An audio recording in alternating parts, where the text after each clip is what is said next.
સુરતના ભાટિયા ગામેથી કેમિકલ ચોરીનું કૌભાંડ ઝડપાયું છે કે જેમાં 20.69 લાખના જથ્થા સાથે બે પકડાયા છે।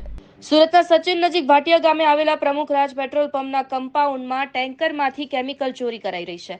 પોલીસની ટીમે દરોડા પાડ્યા તપાસ કરી પેટ્રોલ પંપના કમ્પાઉન્ડમાં ટેન્કરનું સીલ ખોલીને પાઇપ વડે ટોલ્યુરેન કેમિકલની ચોરી કરીને બોલેરો પિકઅપ વાનમાં રહેલા ડ્રમમાં ભરવામાં આવતું હતું।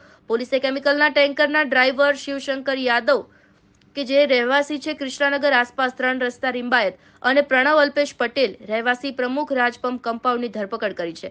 20,69,946 ની કિંમતનું 19.770 લીટર કેમિકલ અને ટેન્કર અને બોલેરો વાન મળીને કુલ 42.80 લાખની કિંમતનો મુદ્દામાલ કબજે લીધો હતો।